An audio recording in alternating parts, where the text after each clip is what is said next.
Heavy metal My rock. global mind.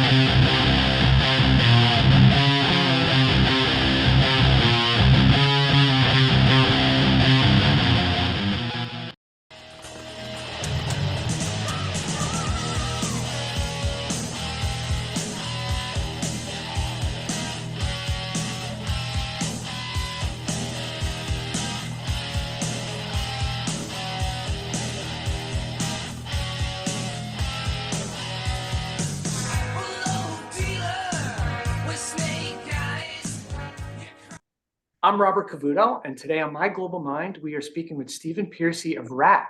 We will be talking about their new 5 LP box set that comes out on June 9th. Stephen, always a pleasure to see you. Thank you again for your time. How you doing, brother? I'm doing great. You know, this is truly an exciting package for RATT fans, particularly having it on vinyl and all the goodies.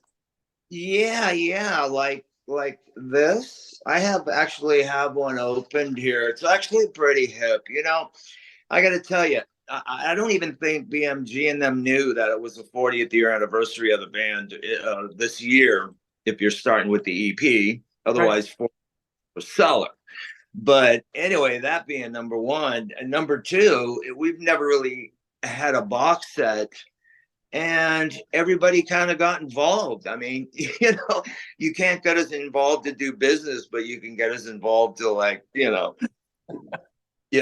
hey, this is, but all in all, it's brilliant because it's the 5 records. It's the original guys. There's no, this guy, that guy, and it's the real deal. So, fucking happy about it.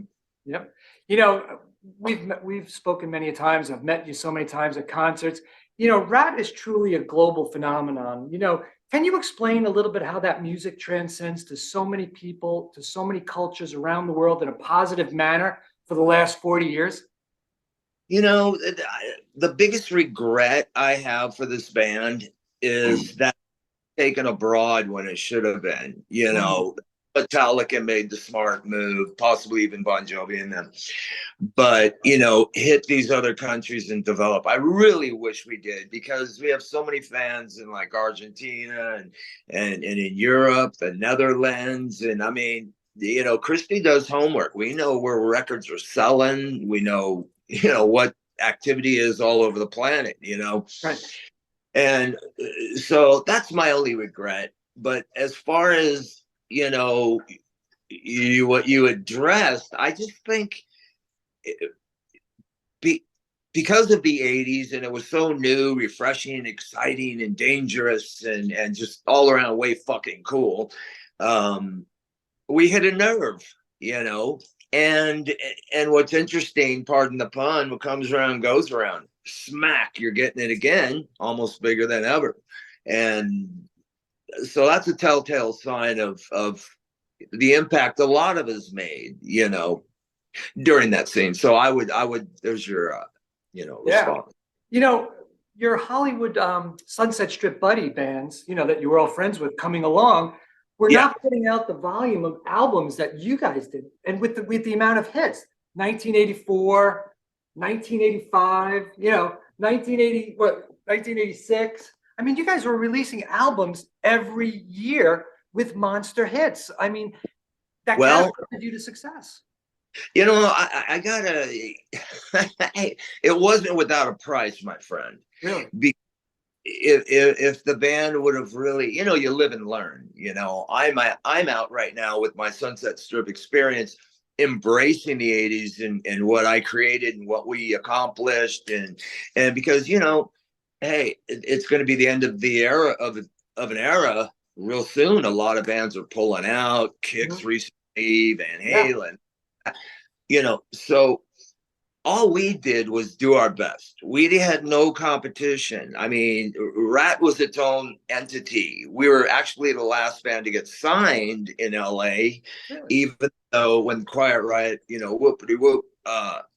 But last band to get signed, even though we had an EP out there, sold 80 to 100,000 units, but it was our live show. And that's another thing, But I mean, we had, when we hooked up with Beau Hill, or actually it was presented to him, here, your first record, your first producer, like it or not. It was brilliant, just by default. Even if we wanted somebody else, it so happened we found this guy, and everything went, whoa, because he was the one who picked Round and Round and developed it with us, because it was just another song. Yeah.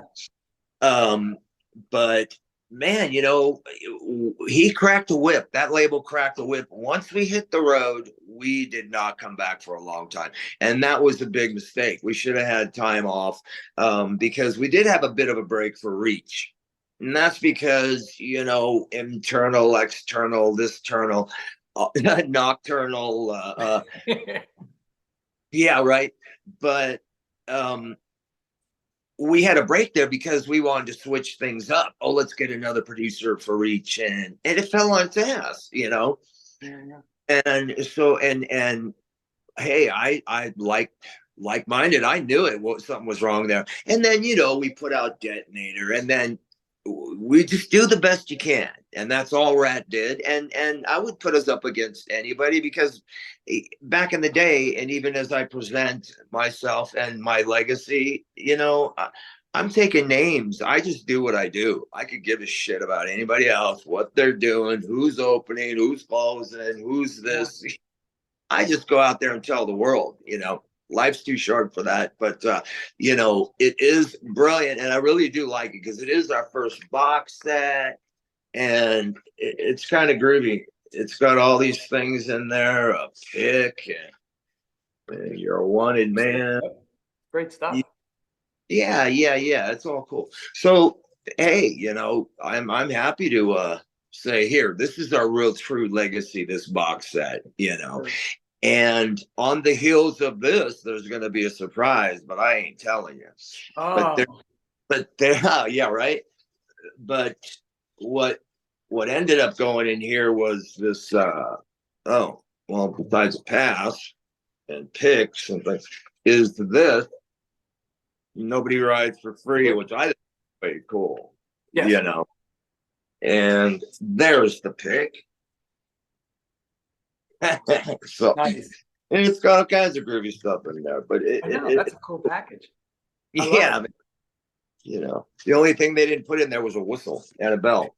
I saw you guys in April 2017 with you, Warren, Juan, Carlos, Jimmy. You guys played all the hits from those songs. It was such a magical night. Is there any chance that this box set and what you said a little earlier about how everybody got involved maybe could spark a reunion? No, I don't. Because you know what, without Robin in the first place, and I've said it years ago, I knew when Robin was going down, and things were like this during Detonator, it was the end of the band and end of the era, actually. I mean, that's the importance of this. I look at this box set in a totally different way than somebody would go, oh, wow, great, all the songs, all the shit. I look at it like, what an accomplishment. Robin would be proud. Yeah. The guys should be proud of their legacy. And unfortunately, we can't pull it together, but that's okay, because, I don't plan on doing this forever. I just like it, and I have other things planned, and I need to be out there doing business. So, but it's a great fucking box set. I love it. Round and Round was my introduction to Rat, and particularly the video. I heard it on MTV before I heard it on the radio, and then went out and bought the album. What do you remember? What's memorable in your mind about the recording of that video or the making of that video during that time? The video? Oh, yeah. God. Well, all of a sudden you have MTV, right? Yeah. Even before we had a deal or Round and Round, there was MTV. And all I remember is, you throw around some ideas, and Marshall Burl, our manager, was great at, putting little ideas and skits and things together for videos, all tongue in cheek, and I'll get back to that with Milton Berle, but it was like, okay, out of the cellar, here you go. You need a video. Okay, well, we're picking this song, and that's just the way it is. Well, we're like, oh, whatever. It's a good song. When we were playing it live in '83, it was just another song, but it wasn't finished. And the way the song was written, everything about it was just so ironic and weird in the first place. Robin, me, and Warren at Rat Mansion West bouncing cassette to cassette, cassette to cassette until we had like the basics of the tune. But the video, all of a sudden you have to be an actor, right? And you can tell everybody's a little uncomfortable. I think everybody who did their first video is like, oh shit, what do we do? Unless it's like aha or something, for your cartoon. But when we brought Milton in, it was a whole new playing field. Don Letts, the director, producer guy that was there from Big Audio Dynamite, Big Braids guy. I think it was his first gig directing, if possible. I don't know that, but when Milton walked in, everything just stopped. He was just like, "All right, move over," and Don like, there you go, have at it." And we created things as we went along in the video. I mean, Milton was brilliant. Nobody quite so later that his whole trip was drag, right? Being in drag. But it was brilliant how he just went in there, took over, and thank you, Mr. Burrow. We used him again, but it was classic with Round and Round. The jumping through the roof. Yes. I put a rat on this wire with a hurt leg. I mean, we just did things tongue in cheek. At the moment, the butler wearing the jacket, the rat jacket. Well, my roadie guy, that was his jacket. It's like, put that jacket on him. Back.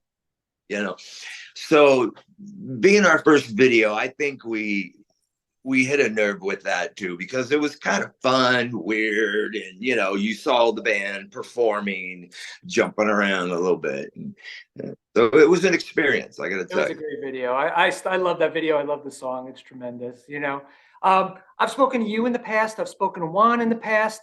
Both of you said that the vault is filled with old demos. Will we ever see any of those old demos? Most probably from me. My first intention before the end of the year is to re-release the EP, and because it's a Pearcy Crosby record, obviously with the band playing, but to where we can, get it out there finally as it should be on vinyl, limited edition. But we'll get there. We'll get there, and that be complete. If I could speak for Robin, he's probably going, "Shit, where's the EP?" That's what I was thinking too. It should have been in there. And another note, which is interesting about the box set, is I wanted to put a song that was demoed for Out of the Cellar, which not too many people know. It was called "Reach for the Sky," the song. Amazing song. But it was supposed to be this, but we couldn't pull it together in time. But I will get that out. It's an amazing tune. Wow. It was recorded during the Cellar recordings. Yeah. That's awesome. Yeah, I look forward to that. You wrote a book about your friendship with you and Robin. It was a great book, 2013. Robin had a massive guitar collection. What became of that guitar collection after he passed? Well, interesting, huh? I had feelers out and found out that there was this character. I hope he watches this, because he's on my shit list. And he befriended him when he was in hospice or something, and without getting personal, jacked him for a bunch of guitars. Oh. And that's what probably about half a dozen went. And there's some out there floating around, and they ain't cheap, which is, regardless, I would have loved to have had a Memento, and maybe I'll pick one up if one's pops into sale sometime. But yeah, that's what happened to some of them. That freak, somebody who took advantage of King. Not good. No, I get it. Did you talked about Memento? Did Robin leave you anything? Did you get anything from Robin as a Memento band I, related? I got peace and love from Robin and strength to get my shit together after he passed because I lost it, and I went down the same rail. And except fortunately enough, I was able to pull out and get my act together, and it's been that way for years and years. I do have in my office a note, a lyric, a verse lyric that Robin had written on the back of this paper or something. It's brilliant, and it just reminds me of our friendship, and that's the only memento I need. I have plenty of photos, personal stuff, photos of him and I that I would not share. I mean, I put stuff out there I know. because I was doing the, selfies before there were selfies. And, but I do, back to the tapes, the Rat tapes in the vault. Yeah, we have a great vault. I think Lauren's got a bunch of the stuff, but endless amount of stuff. And then I have the biggest archive of them all. Yeah. So yeah, I'll definitely put something out soon enough. Soon enough. The real first live album needs to be out there. And if it takes 41 years, it'll get done properly. I look Yeah. forward to that. Yeah. On social media, you're always playing guitar, you're always sharing songs, old and new, and you seem like you're very inspired to write music. What's the status of your next solo album? It's been done 3 times over. Eric is the first batch of songs were done and over with like during COVID, but we kept trying to write stuff, which is that one song came about, All That I Want, which is a great song. And we just got tons of music. I write almost every day and I record every day. And, people really don't know that I play guitar and write, but it was the first thing I ever did before singing was play guitar. So, I like just fucking around and getting ideas and see what people think, it's just fun, and I love to do that for Cameo because I'm asked a lot, to do that, play guitar, play a song, and I'll do that. And another thing, what I like about that Cameo is I have people who like really need to talk to you, be personal, talk to you. They might be going through cancer, I'm a survivor myself. And I like utilizing that. I'm just putting that out there. I don't need the buck. It's a great thing because I stay in touch with some of these people, That's very nice. but that's cool. Yeah. But I like playing guitar, that's what they're for. There's one there. They're all over the place. Well, that's what I love watching on your social media. I want to be respectful of your time, so I have one more question Yeah. for you. You mentioned it a little bit earlier, and you talk a little bit about the demo. So everybody's got these demos. Everybody worked on the box set collaboratively. Is the band functioning and working in the perspective that you could release old material? It's just that you can't tour together, or Well, we are really not the most dysfunctional band on the planet, but pretty fucking close, soon enough, a lot of things are going to happen. It's just that, when you get some people, they just don't have a clue, of what the hell is really going down, whether it's releasing demos. I mean, I can release them now, but I can't.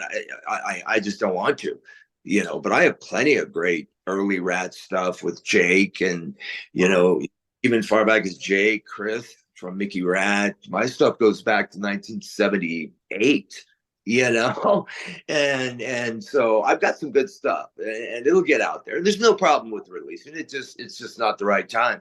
But getting assistance from anybody else, I mean, that's just like, I mean, look, we're lucky this box set got out. It would have came like, you don't have a fucking choice. You're putting a box set out, so you might as well be involved. And we all got involved. So this is about tight as you're gonna get it. I mean, Bobby's out there, yapping it up, which is great. The other guys, me and Robin are yapping it up. Here's our box set. We're very happy about this legacy. It's badass. So you kids, go get one. cool.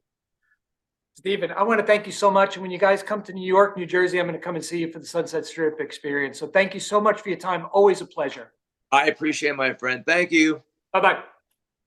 Heavy metal rock. Global mind.